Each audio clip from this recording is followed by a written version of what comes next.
नमस्कार दोस्तों। अभी हम आपके समक्ष एक और रोचक या पौराणिक कथा लेकर आए हैं।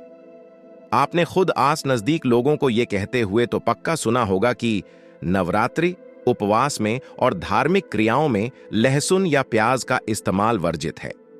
हम में से की जनता इस कथन का पालन भी बहुत जरूरी करते होंगे।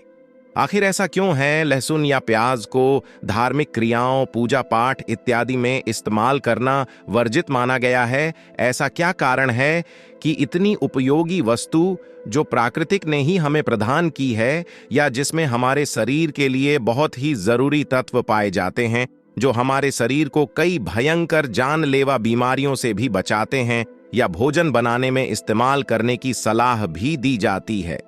जब प्रकृति ने कोई भी वस्तु को यूं ही नहीं बनाया है, तो फिर क्यों हिंदू धर्म में इसका सेवन करना वर्जित है? आखिर इस परहेज की असली वजह क्या है?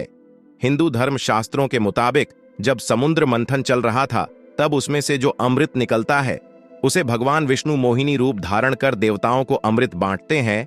तब एक असुर जिसका नाम राहु होता है, वह रूप बदलकर देवताओं की श्रेणी में आकर बैठ जाता है, या तभी गलती से उसे भी भगवान विष्णु अमृत पिला देते हैं, परंतु भगवान विष्णु को उसी पल पता चल जाता है। उसी क्षण विष्णु भगवान खुद सुदर्शन चक्र से उसका गला काट देते हैं। परंतु जब तक अमृत की कुछ बूंदे असुर के मुंह तक जा चुकी होती है, परंतु गले से नीचे नहीं उतर पाती, या शरीर में अमृत नहीं पहुंच पाने के कारण शरीर वहीं नष्ट हो गया, परंतु सर अमर हो गया। जब भगवान विष्णु उस असुर का सर काट देते हैं, तब खून की कुछ बूंदें अमृत के साथ मिल नीचे जमीन पर गिरती है, जिसके कारण उस स्थान पर प्याज या लहसुन की उत्पत्ति होती है, जो कि प्याज या लहसुन अमृत की बूंदों के साथ मिलकर बना है। इस कारण से इनमें भयंकर रोगों से लड़ने के गुण मौजूद होते हैं, परंतु इसमें राक्षसों का खून होने के कारण इनमें से तेज गंध आती है, एवं इन्हें आराधना पाठ के बीच में अपवित्र माना जाता है, या देवी देवताओं को भी नहीं चढ़ाया जाता। इसीलिए पौराणिक काल से ही ब्राह्मण प्याज या लहसुन का इस्तेमाल कभी नहीं करते। कुछ ब्राह्मण तो ऐसे हैं जिन्हें ये तक नहीं पता कि प्याज या लहसुन का स्वाद कैसा होता है। आपको जानकारी दे दें कि सनातन धर्म में ही नहीं, जबकि परंतु जापान या चाइना में भी एक वर्ग के जनता ऐसे हैं जो प्याज या लहसुन से परहेज करते हैं। शास्त्रों के मुताबिक हमें जो भी खाना भोजन चाहिए वह सात्विक होना चाहिए, क्योंकि खाना का हमारे जिंदगी में बहुत बड़ा महत्व होता है। इसका हमारे मन पर सीधा असर पड़ता है।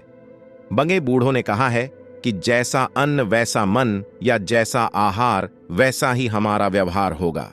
आयुर्वेद के मुताबिक खाद्य पदार्थों को 3 श्रेणियों में बांटा गया है: सात्विक, तामसिक या राजसिक। सात्विक खाना में दूध, घी, आटा, चावल, मूंग, लौकी इत्यादि जैसे वस्तु आते हैं। इस प्रकार के खाना में शांति, संयम या पवित्रता नुमा भावनाओं को बढ़ाने की शक्ति होती है। वहीं राजसिक खाना के अंतर्गत तीखे, खट्टे, चटपटे या मीठे पदार्थ, मिठाइयाँ इत्यादि आते हैं। इस तरह के खाना से हमारे अंदर खुशी नुमा भावनाओं की उत्पन्न करने की शक्ति होती है, जबकि तामसिक खाना के अंतर्गत लहसुन, प्याज, मांस, मछली या अंडे जैसे खाद्य वस्तु शामिल होते हैं। इस तरह के खाना क्रोध, जुनून, उत्तेजना, अहंकार, विनाशनुमा भावनाओं को उत्पन्न करते हैं। लहसुन या प्याज को आयुर्वेद में तामसिक खाना में रखा गया है।